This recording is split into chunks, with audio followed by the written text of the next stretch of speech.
The Black Archive.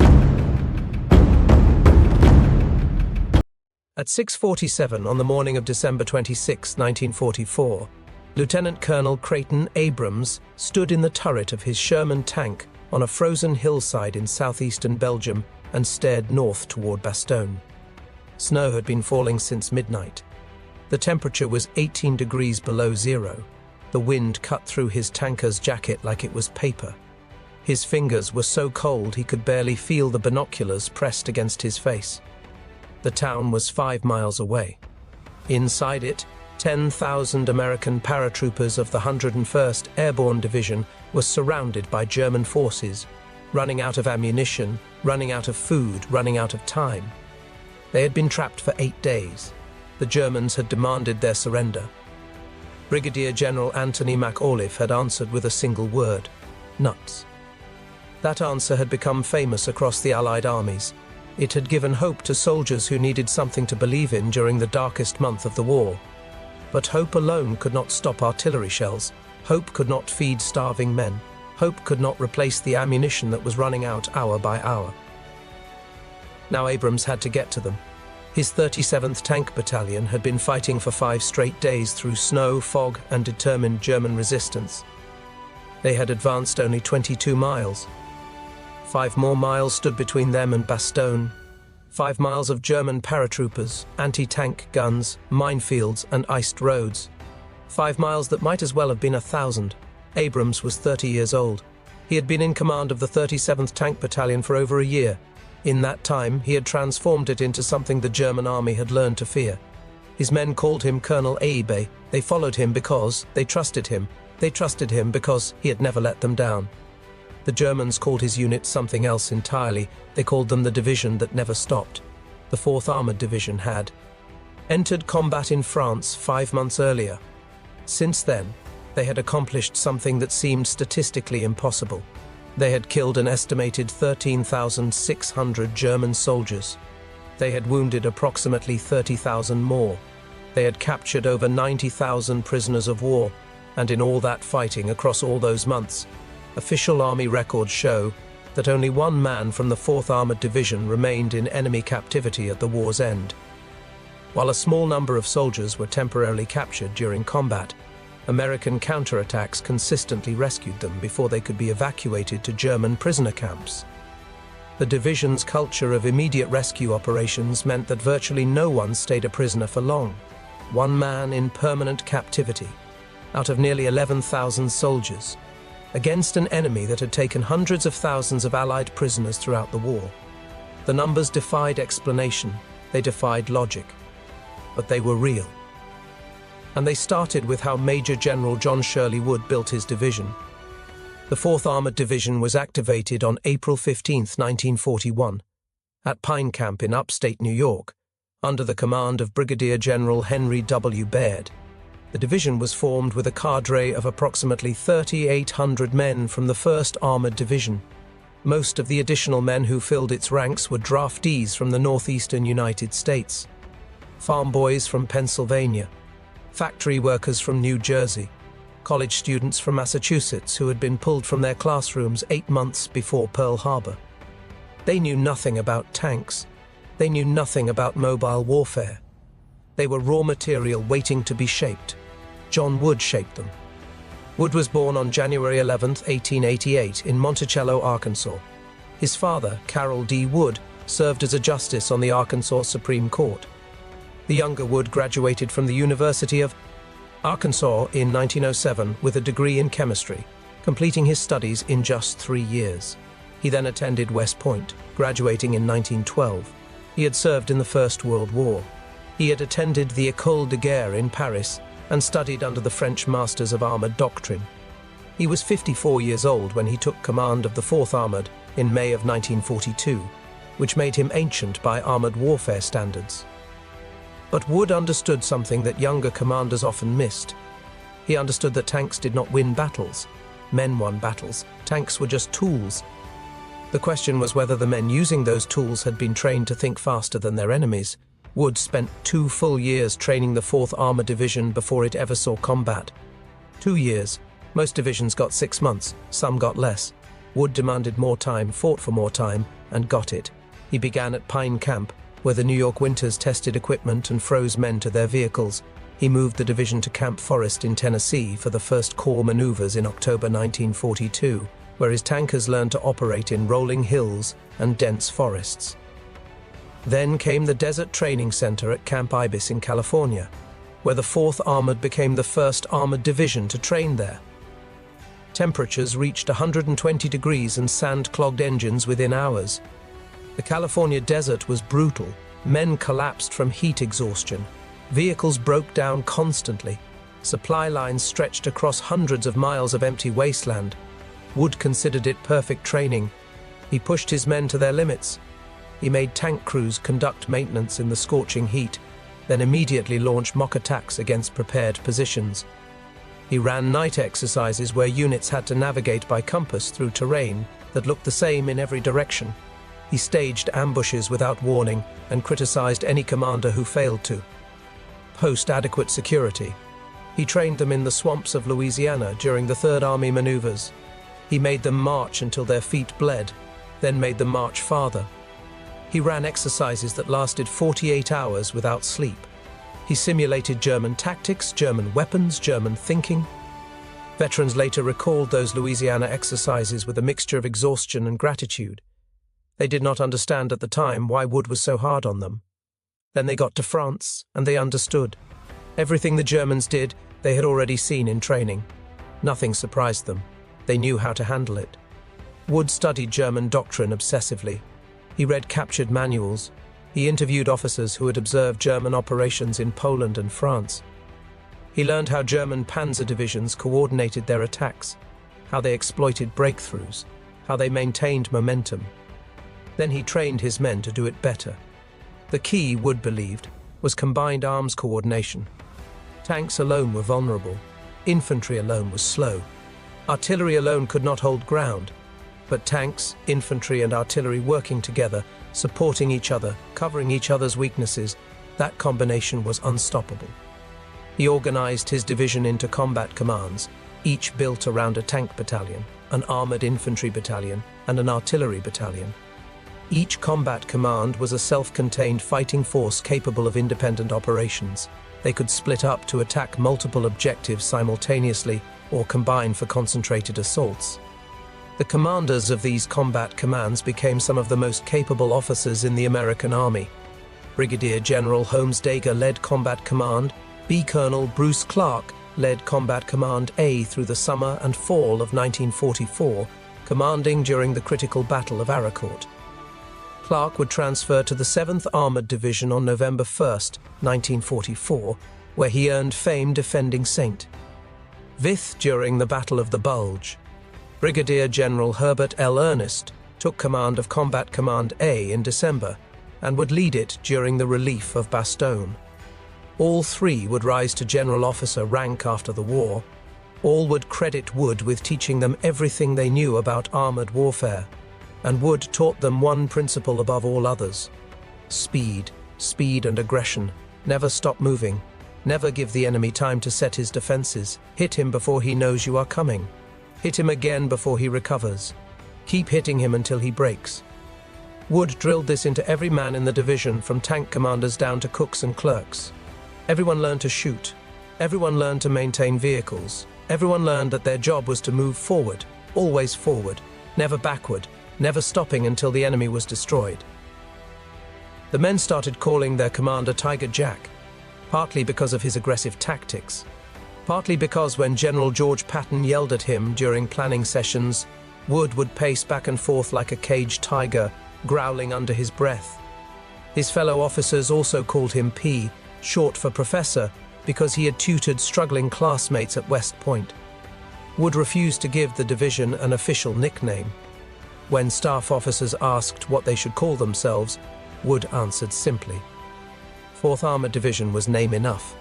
They shall be known by their deeds alone. The division would eventually be called the Breakthrough Division in 1954, though that name was later discontinued. But during the war and for decades after, veterans simply called it Name Enough, a reference to Wood's original statement. On July 11, 1944, the 4th Armored Division landed on Utah Beach in Normandy. They had crossed the Atlantic in convoy, trained for another 6 months in England, and now they were finally going into combat. The crossing had been uneventful but tense. German submarines still prowled the Atlantic, though their numbers had dwindled. The men spent 13 days at sea, sleeping in cramped holds, playing cards, writing letters they hoped would not be their last. England was a staging area. The division practiced amphibious landings on British beaches, calibrated their weapons and drew equipment. They received the latest model Sherman tanks, the M4A3, with the 76mm gun, a significant improvement over earlier variants. They also received briefings on what awaited them in France. The briefings did not prepare them for reality. Most of the men were terrified. The hedgerows of Normandy had already consumed thousands of American lives.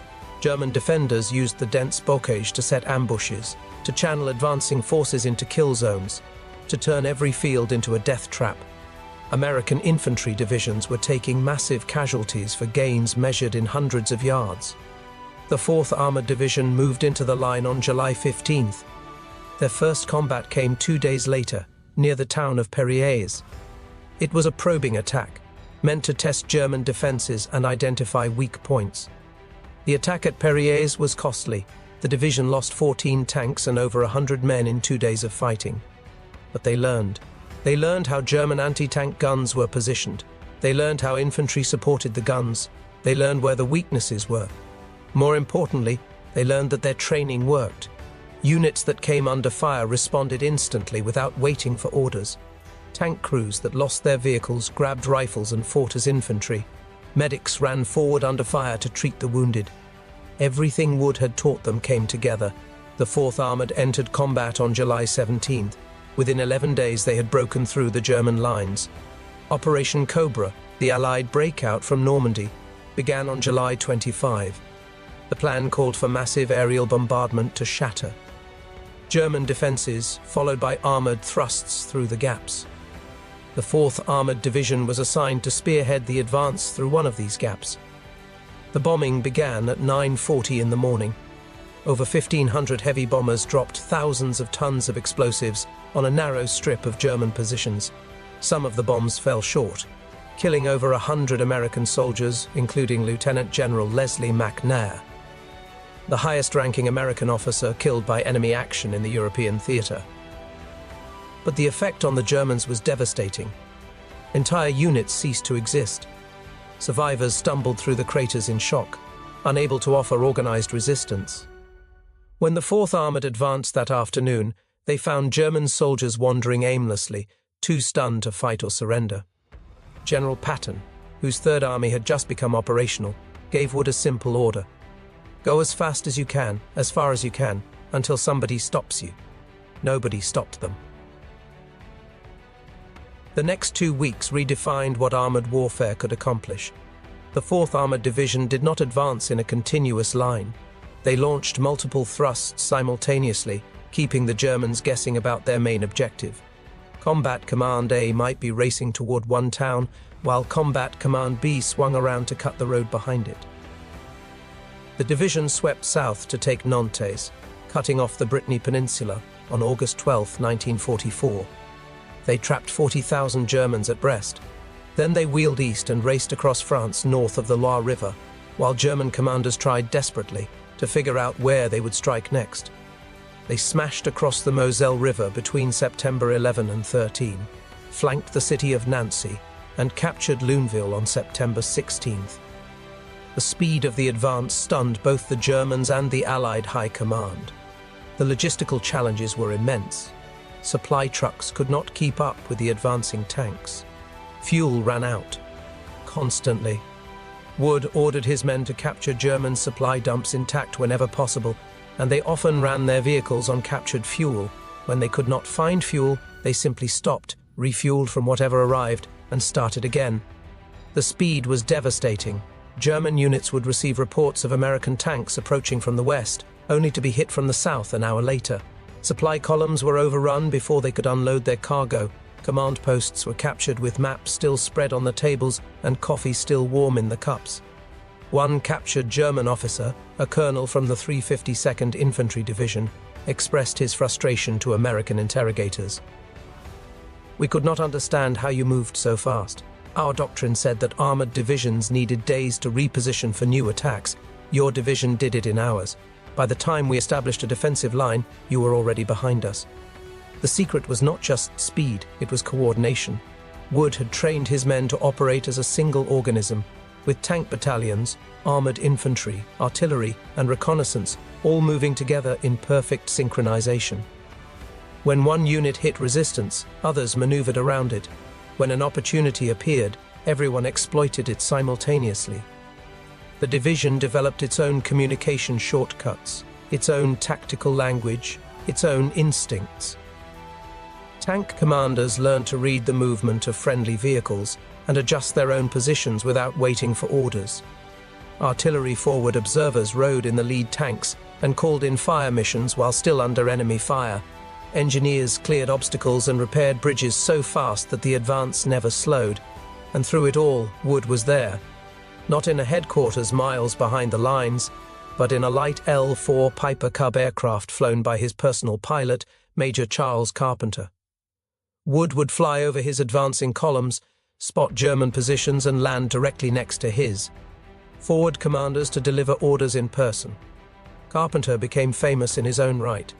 He had mounted 6 M101 bazooka rocket tubes on the wings of his tiny observation plane, which he called Rosie the Rocketer. When he spotted German armor, he would dive on it and fire. The Germans called him the Mad Major. His fellow Americans called him Bazooka Charlie. By the end of the war, he was officially credited with destroying 6 German tanks from his flimsy little aircraft. On September 18, 1944, the 4th Armored Division faced its greatest test. The advance across France had finally stalled, not because of German resistance, but because of logistics. The Allied supply lines stretched all the way back to the Normandy beaches over 400 miles away. Fuel that should have gone to Patton's Third Army was being diverted to other operations, including Field Marshal Montgomery's attempt to capture the bridges in the Netherlands. The 4th Armored had stopped at the Moselle River in the Lorraine region of eastern France. They had established bridgeheads and pushed forward toward Nancy, but they could not sustain a full-scale offensive. They were waiting for supplies that might never come. The Germans saw an opportunity. The German 5th Panzer Army, commanded by General Hasso von Manteuffel, launched a massive counterattack near the town of Aracourt. Von Manteuffel had taken command of 5th Panzer Army on September 1, 1944. The Germans had been secretly assembling forces for weeks. They had brought in 2 new panzer brigades, the 111th and 113th, equipped with the latest Panther tanks straight from the factories. They added elements of the veteran 11th Panzer Division and assembled 262 tanks and assault guns in total. Their objective was to destroy the American bridgehead and push the 4th Armored back across the Moselle. Hitler himself had ordered the attack. He was convinced that a decisive victory in Lorraine could stabilize the Western Front and give Germany time to prepare new defenses. The 4th Armored Division had 163 tanks. They were outnumbered nearly 2-1. The German Panthers had heavier armor and more powerful guns than the American Shermans. The Panther's 75mm gun could penetrate a Sherman's armor at 2,000 yards. The Sherman's gun needed to be within 500 yards to have a reasonable chance of penetrating a Panther. On paper, the battle should have been a German victory. It was not. The first German attack came on the morning of September 19th. Heavy fog blanketed the battlefield, reducing visibility to a few hundred yards. The Germans advanced in multiple columns, expecting to overwhelm the thin American defenses. They ran into prepared positions manned by men who had spent 2 years learning exactly this kind of fighting. Combat Command A of the 4th Armored Division held the area around Aracourt. Colonel Bruce Clark, its commander, had positioned his tanks in hull-down positions, with only their turrets visible above the ridgelines. His infantry dug in around the tanks, covering the approaches with machine guns and bazookas. His artillery registered on likely avenues of German advance. When the first German tanks emerged from the fog, Clark's gunners were waiting. The Battle of Aracourt lasted 11 days. When it ended, The Germans had lost 200 of their 262 armored vehicles to a combination of combat losses and mechanical breakdowns. The 4th Armored Division had lost 48 tanks across all of September.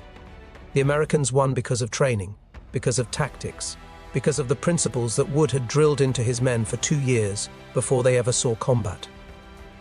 Lieutenant Colonel Creighton Abrams commanded the 37th Tank Battalion during the battle.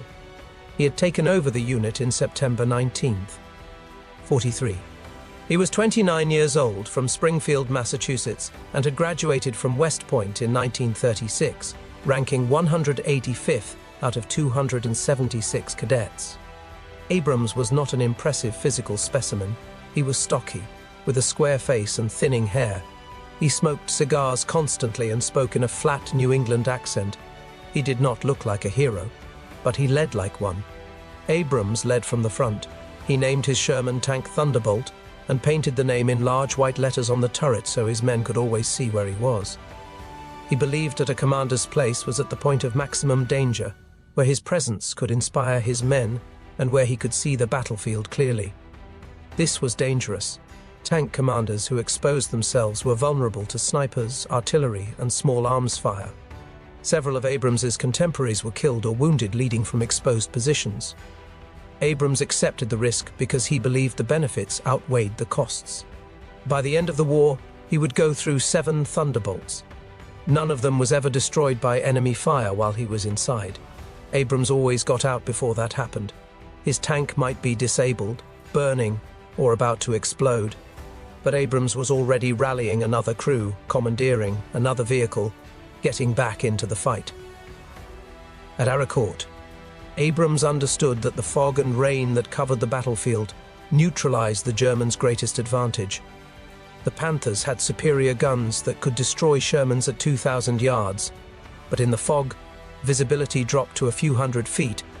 At that range, the Sherman's 75mm gun was just as deadly as the Panther's 75. Abrams worked closely with Major Harold Cohen, who commanded the 10th Armored Infantry Battalion. The two men developed an extraordinary partnership, with Cohen's infantry and Abrams' tanks operating in perfect coordination. This tank infantry teamwork became a model for the entire division. Abrams positioned his tanks in hull-down positions behind ridges and in tree lines. He let the Germans come to him. When they appeared out of the fog, his gunners were already sighted in, already waiting. Corporal John Gutowski was the gunner on Abrams's own tank Thunderbolt. Nobody knew exactly how many German tanks Gutowski destroyed during the war, but everyone agreed it was more than any other gunner in the division. At Aracourt, he knocked out tank after tank as German formations stumbled into American ambushes. On September 20th, the Germans launched their heaviest attack. A company of Panthers advanced toward the 4th Armored's headquarters at Aracourt. 2 of Abrams' tank companies were outflanked and disorganized by the assault. Abrams did not wait for reinforcements. He counterattacked with his command tank alone. His citation for the Distinguished Service Cross describes what happened next. Lieutenant Colonel Abrams unhesitatingly attacked the enemy force with his command tank, striking with such ferocity that the enemy was thrown into a state of confusion and his own forces were able to regroup. He then led his reorganized companies in a frontal assault which resulted in the complete rout of the enemy. The Battle of Aracourt broke the back of the German counter-offensive in Lorraine. More importantly, it proved that American tank crews, properly trained and properly led, could defeat German armor even when outnumbered and outgunned. The 4th Armored Division claimed 281 German tanks destroyed during the Lorraine campaign. They killed approximately 3,000 Germans and captured 3,000 more. They also fought and defeated several German Panzergrenadier brigades in the Lorraine area, including SS Panzergrenadier Brigade 49 and SS Panzergrenadier Brigade 51. The division's own losses were comparatively light. The secret was not magic. It was not luck. It was the culture that Wood had built and that commanders like Abrams maintained. The 4th Armored Division did not leave wounded men behind. They did not abandon broken-down vehicles. They did not let stragglers fall into enemy hands. When a tank was disabled, other tanks covered its crew while they escaped. When infantry was pinned down, armor came forward to break the enemy position. When anyone was in trouble, everyone responded. This was not standard army practice. Many divisions accepted that some men would be captured. It was an inevitable cost of war. Prisoners of war were an administrative problem, not a tactical concern. You did your best to avoid losing men, but sometimes it happened. Wood refused to accept this logic. He made rescue operations a priority. He trained his men to react instantly when comrades were in danger. He created a culture where every soldier knew without any doubt that his brothers would come for him. The division also moved so fast that the Germans rarely had time to evacuate prisoners. When American tanks overran German positions, any prisoners the Germans had taken were often liberated before they could be moved to the rear. Speed protected men in ways that static warfare never could. German intelligence reports from late 1944 mention the 4th Armored Division repeatedly. They describe it as unusually aggressive, unusually mobile, and unusually difficult to engage decisively. One report notes that prisoners from the division were almost impossible to keep because American units always counterattacked to rescue their men before they could be evacuated. Then came December. Then came the Ardennes. The fall of 1944 had been frustrating for the 4th Armored Division. After the stunning successes of August and September, the advance had ground to a halt. Supply shortages, strengthening German defenses, and the terrible weather of a European winter combined to slow everything down. The division spent November and early December in defensive positions along the Saar River, probing German fortifications, conducting limited attacks, waiting for the resources to resume the offensive. After a brief rest following Aracourt, the division returned to combat on November 9th with an attack near Viviers. They cleared Bois de Serres on November 12th, advanced through Dieuze, and crossed the Saar River between November 21st and 22nd to establish a bridgehead. They captured the towns of Singling and Beining before being relieved on December 8th, just 8 days before the German offensive began. Then the Germans attacked. On December 16, 1944, 200,000 German soldiers launched the largest offensive on the Western Front since D-Day. They struck through the Ardennes forest, the same route the Wehrmacht had used to conquer France in 1940. They achieved complete tactical surprise. American units in the path of the attack were overwhelmed. The German plan was ambitious. Hitler believed he could split the Allied armies in two, capture the vital port of Antwerp, and force the Western Allies to negotiate a separate peace. It was a desperate gamble, but Germany was desperate. The war was lost unless something dramatic changed. The weather favored the attack. Low clouds and fog grounded Allied aircraft. Snow and ice made movement difficult but also concealed German preparations. The Americans had thinned their lines in the Ardennes, believing the terrain was too difficult for major operations. They were wrong. The Germans advanced 50 miles in the first week. They surrounded Bastogne, a critical road junction that controlled movement throughout the region. The 101st Airborne Division rushed into the town as reinforcements, found itself cut off and besieged.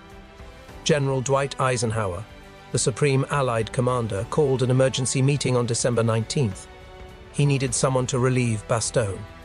He needed it done fast. George Patton stood up.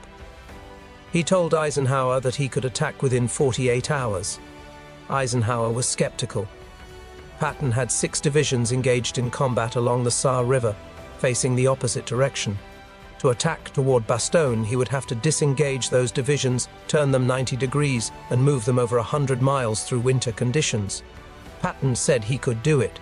He had already prepared contingency plans for exactly this situation. His staff had war-gamed the possibility of a German offensive through the Ardennes weeks earlier. When Patton left the meeting, he called his headquarters and spoke 2 words: play ball. Within hours, 3 divisions were on the move. The 4th Armored Division led the way. The division raced northwest into Belgium, covering 150 miles in just 19 hours. It was an extraordinary feat of logistics and endurance. Snow covered the roads, ice made them treacherous. Temperatures dropped below 0. The men had no winter clothing, no heated vehicles, no hot food. They kept moving anyway. Major General Hugh Gaffey had taken command of the 4th Armoured on December 3rd, when Wood was relieved due to exhaustion and conflicts with his corps commander. Gaffey was a different kind of commander than Wood, less charismatic, more methodical. But he understood what the 4th Armored could do, and he pushed them to do it. Gaffey organized his forces into 3 combat commands for the relief operation. Brigadier General Herbert Ernest commanded Combat Command A, which would make the main effort along the Arlon to Bastogne Road. Brigadier General Holmes Dagger led Combat Command B on the western flank. Colonel Wendell Blanchard commanded Combat Command Reserve, which would ultimately make the breakthrough. By December 20th, the division had reached the southern edge of the German penetration. They attacked immediately. The next 5 days were among the hardest fighting the 4th Armored had ever experienced. German paratroopers of the 5th Fallschirmjäger Division defended every village, every crossroads, every bridge. The terrain was terrible for armor. Forests, ravines, and frozen streams channeled the tanks into predictable routes where German anti-tank guns waited. Ernest's combat commander faced brutal resistance at Martelange and Warnach. The Germans had fortified both towns heavily. At Warnach on December 23rd and 24th, the fighting was particularly savage. American infantry and tanks attacked from 3 directions before finally securing the village. The losses on both sides were heavy. Meanwhile, Dagger's Combat Command B pushed north toward Chaumont but was stopped by fierce German counterattacks. The gap between the 2 combat commands grew as Dagger advanced faster than Ernest could break through. The division was stretched dangerously thin. The weather made everything worse. Snow fell constantly. The roads, already narrow and winding, became sheets of ice. Tanks slid off the road and into ditches. Half-tracks lost traction on hills and rolled backward. The cold froze the oil in engines and the grease in gun mechanisms. The German defenders knew what was at stake. If the Americans broke through to Bastogne, the entire Ardennes offensive might collapse. They fought with desperate intensity. At Bigonville, the Germans had fortified every building. Machine guns covered every approach. Anti-tank guns were concealed in barns and behind stone walls. The 37th Tank Battalion attacked on December 22nd and fought for 9 hours before finally securing the village. They lost 4 tanks and over 30 men. At Bernan, the Germans launched a counterattack on Christmas Eve that nearly overran the American position. Abrams called in artillery fire on his own positions to break up the German assault. The shells landed within yards of American foxholes. Several men were wounded by friendly fire, but the German attack was shattered. Abrams' 37th Tank Battalion was at the point of the advance. His men fought through Bigonville on December 22nd. They took Bernan on Christmas Eve. They captured Remoyville on Christmas morning. Christmas Day in the Ardennes was not a day of peace. The men of the 4th Armored woke to artillery barrages and small arms fire. They ate cold rations in their vehicles because there was no time to stop. The chaplain conducted services in the lee of a burned-out German half-track, while mortars exploded 200 yards away. On the morning of December 26th, Abrams stood on that frozen hillside and looked toward Bastogne. His battalion had been in continuous combat for 8 days. They had started with 70 operational tanks, now they had 21. His men were exhausted, frozen, and running low on ammunition. 5 miles. 5 miles through German lines to reach the paratroopers. Abrams radioed General Gaffey and asked for permission to make a straight run for Bastogne. Forget the flanking maneuvers. Forget the cautious advance. Just blast through whatever was in the way and link up with the 101st. Gaffey gave permission. The breakthrough would come not from Ernest's Combat Command A, which had been stalled at Warnock and Martelange, nor from Dagger's Combat Command B. Instead, Colonel Wendell Blanchard's Combat Command Reserve would make the final push. Blanchard had been fighting on the western flank, first capturing Bigonville, then moving west to counter German threats near Sibret.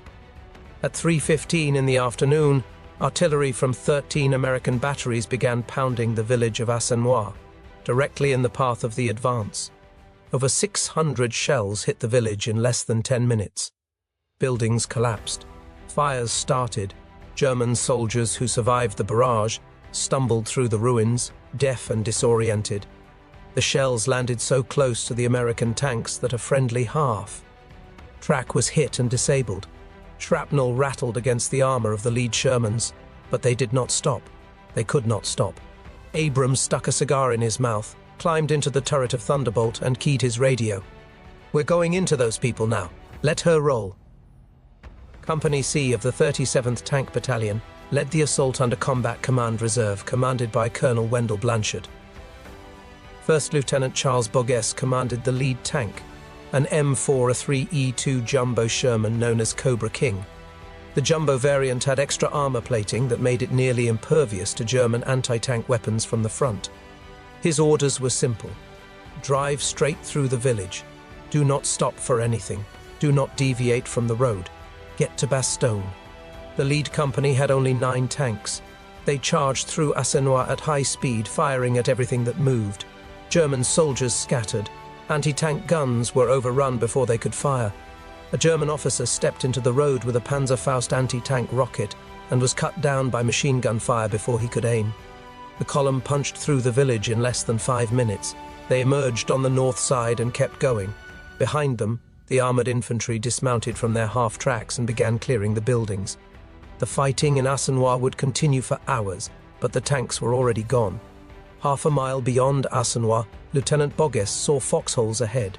He could not tell if they were American or German. He ordered his gunner to hold fire and kept advancing. A figure emerged from one of the foxholes, waving. At 4:50 in the afternoon, First Lieutenant Charles Bogues, commanding Cobra King, reached the defensive perimeter of the 101st Airborne. He linked up with 2nd Lieutenant Dwayne Webster of the 326th Airborne Engineer Battalion. The two men shook hands beside Bogues's tank. Bogues asked where the general was. Webster pointed toward the center of town. The siege of Bastogne was broken. Abrams received his 2nd Distinguished Service Cross for his actions during the relief of Bastogne. His first had been awarded for his solo counterattack at Aracourt on September 20th. Abrams arrived 25 minutes later. He reported to Brigadier General MacAuliffe in person. The two men shook hands in the freezing darkness while German shells exploded around them.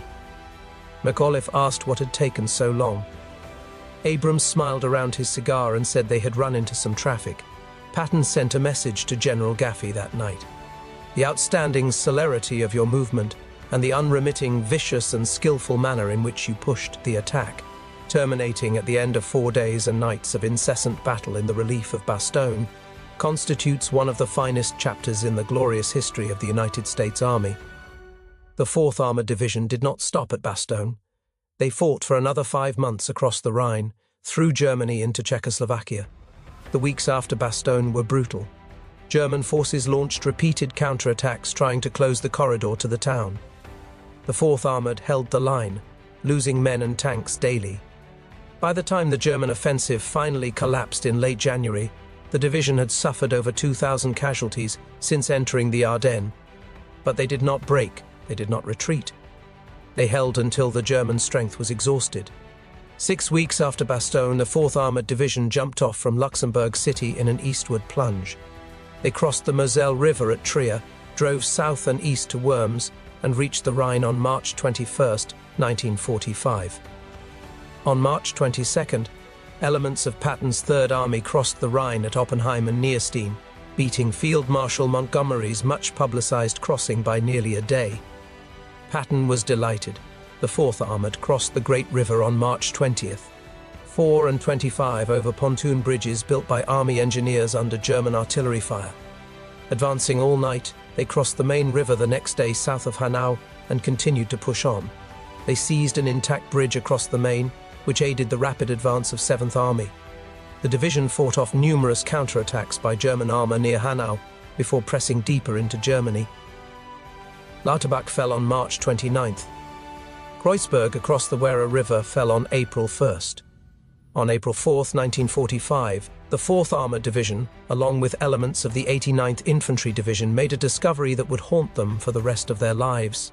They liberated the Ohrdruf concentration camp, the first Nazi camp discovered by American forces. Ohrdruf was a subcamp of the larger Buchenwald concentration camp, established by the SS in November 1944 near the town of Gotha. At its peak in late March 1945, The camp had held approximately 11,700 prisoners. The SS had forced prisoners to construct railway lines and dig large underground caverns inside a nearby mountain for a communications center that was never completed. Conditions at the worksite were harsh, unsafe, and unhealthy. As the Americans approached, the SS evacuated thousands of prisoners on foot and in trucks to Buchenwald and toward Regensburg. Prisoners too ill to walk were shot by SS guards. Nothing in the soldiers' training had prepared them for what they found. Hundreds of decomposing corpses lay throughout the camp. Some had been partially burned in a hasty attempt to destroy evidence. Survivors were so emaciated they could barely stand. Evidence of torture, medical experiments, and systematic murder defied comprehension. General Eisenhower visited Ohrdruf on April 12, accompanied by Generals Omar Bradley and George Patton. The evidence of Nazi atrocities shocked the army leadership. Eisenhower was so affected that he contacted General George Marshall, the Army Chief of Staff, and urged him to send congressional delegations and prominent American newspaper editors to tour the newly liberated camps. Eisenhower wanted as many witnesses as possible to see the evidence firsthand. He ordered every American soldier in the area to tour the camp so they could bear witness. He wanted them to understand what they were fighting against. The 4th Armored Division's discovery of Ohrdruf opened the eyes of many American soldiers to the horrors committed during the Holocaust. The 4th Armored pressed on. By April 12, they had crossed the Saale River. They liberated prisoner-of-war camps holding American and British soldiers captured earlier in the war. They freed slave laborers from factories. They accepted the surrender of entire German divisions that preferred American captivity to the approaching Soviet army. On May 6th, the division crossed into Czechoslovakia. They established a bridgehead across the Otara River at Strakonice and pushed forward elements to Písek. The 4th Armored had been driving toward Prague when the German surrender came. 2 days later, on May 8, 1945, Germany surrendered unconditionally. When the war ended on May 8, 1945, the 4th Armored Division had been in combat for 230 days. They had advanced farther than any other division in the European theater. They had destroyed or captured 579 German tanks, 3,668 other vehicles, 603 artillery pieces, and 103 locomotives. They had taken 90,354 prisoners. And according to official army records, only one of their own men remained in German captivity when the war ended. Veterans of the division discussed this statistic for decades after the war. The records note a small number of soldiers were temporarily captured during combat, but the division's culture of immediate counterattack meant they were almost always rescued before being evacuated. The official count of 1 represents soldiers who remained prisoners, not the total ever taken. But even accounting for temporary captures, the ratio remained extraordinary. John Wood did not live to see the end of the war with the 4th Armored. He had been relieved of command on December 3, 1944, officially for health reasons, unofficially because he had made too many enemies among his superiors. Wood was difficult. He argued with his corps commanders. He criticized decisions made above his pay grade. He told more than one superior officer that they were winning the war the wrong way. In August 1944, when he was ordered to besiege the port of Brest instead of continuing his eastward drive, he complained openly that the decision was strategically foolish. He was right about Brest. The port was never used by the Allies. The resources devoted to its capture could have been better employed elsewhere. But being right did not make Wood easier to work with. He returned to the United States and finished the war commanding a training center at Fort Knox. It was an important job preparing new armored units for combat, but it was not the same as leading men in battle. After the war, Wood worked for the United Nations, helping refugees in Austria and Korea. He supervised the resettlement of over 1 million displaced persons from the chaos of post-war Europe. He applied the same organizational skills he had used building the 4th Armored to the task of rebuilding shattered lives. He never received another combat command. He died on July 2, 1966 in Reno, Nevada, at the age of 78. After Wood's departure, The 4th Armored was commanded by Major General Hugh Gaffey through the Battle of the Bulge. Brigadier General William M. Hogue took command in March 1945 and was promoted to Major General. Before the war's end, Major General Fay B. Prickett commanded during the occupation period. The British military historian Basil Liddell Hart called Wood the Rommel of the American armored forces and one of the most dynamic commanders of armor in World War II. Lieutenant General Willis Crittenberger, who had worked with Wood throughout the war, said he far exceeded in his leadership capabilities any man I have ever known. Creighton Abrams became one of the most important soldiers of the 20th century. After the war, he commanded tank units in Germany during the Cold War, facing the Soviet threat that followed the Allied victory. He served in Korea. He commanded the 3rd Armored Division during the Berlin Crisis of 1961. In 1968, he took command of all American forces in Vietnam. He oversaw the transition from search and destroy operations to Vietnamization, the gradual transfer of combat responsibility to South Vietnamese forces. He managed the American withdrawal with professionalism that preserved as much of the Army's honor as possible in an impossible situation. He became Army Chief of Staff in 1972. He oversaw the transition from a conscript army to an all-volunteer force. He reformed training, doctrine, and equipment. He laid the groundwork for the army that would win the Gulf War 2 decades later. He died of lung cancer on September 4, 1974, at Walter Reed Army Medical Center, just short of his 60th birthday. President Gerald Ford attended his funeral at Arlington National Cemetery. The M1 Abrams main battle tank, the backbone of American armored forces for 4 decades, is named after him. Every soldier who drives that tank carries a piece of Creighton Abrams with them. The men of the 4th Armored scattered after the war.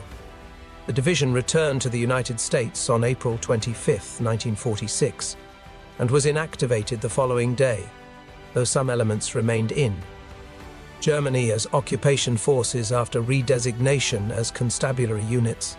The veterans went home to Pennsylvania and New Jersey and Massachusetts and all the other places they had come from. They married, raised families, built careers.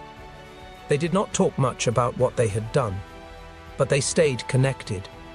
The 4th Armored Division Association held reunions every year until the last veterans became too old to travel. They shared memories, told stories, remembered the friends they had lost. Perhaps the most important legacy of the 4th Armored Division is not a weapon or a document. It is a principle.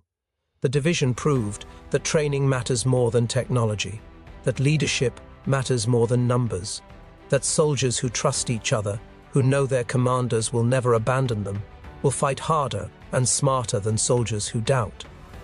The 4th Armored did not have better tanks than other American divisions. They had the same Shermans, the same half-tracks, the same artillery. They did not have more men or more supplies. They had the same allocations as everyone else. What they had was 2 years of training under a commander who refused to accept mediocrity. What they had was a culture that valued every soldier's life and proved it in action. What they had was the knowledge that they were the best, not because anyone told them so, but because they had earned it through sweat and discipline and sacrifice. Military historians have studied the 4th Armored Division for decades, trying to understand what made them different. They have analyzed the tactics, the equipment, the terrain. They have interviewed veterans and examined records. They have written books and articles and doctoral dissertations. The conclusion is always the same. The difference was not in the tanks. The difference was in the men. John Wood understood something that many commanders never learn. An army is not a machine, it is an organism. It has spirit and morale and culture. Those intangible factors matter more than firepower or armor thickness. A division that believes in itself, that trusts its leaders, that knows it will never be abandoned, can accomplish things that seem impossible. They shall be known by their deeds alone. Wood said those words in 1942, when the division was nothing but raw recruits and borrowed equipment. He could not have known then what those deeds would be. He could not have imagined the drive across France, the stand at Aricourt, the relief of Bastogne, the final push into Germany. But he knew what he was building. He knew that if he trained them right, if he led them right, they would become something extraordinary. He was right. The 4th Armored Division earned 13 campaign streamers, 2 presidential unit citations, and the French Croix de Guerre, with Palm for actions in both Normandy and the Moselle River campaign. The division was the first American armored division to receive the presidential unit citation. They also received the French Fourragère in the colors of the Croix de Guerre. Individual soldiers earned 34 Distinguished Service Crosses, over 800 Silver Stars, and more than 3,000 Bronze Stars. They produced more than a dozen general officers and countless other distinguished soldiers. They set records that still stand and established standards that other units still try to match. 32 soldiers of the 4th Armored Division remain listed as missing in action to this day, a reminder that even the most successful units paid a heavy price for victory. That is what training can do. That is what leadership can do. That is what a band of brothers, bound together by shared sacrifice and absolute trust, can accomplish when everything is on the line. If you found this story compelling, please take a moment to like,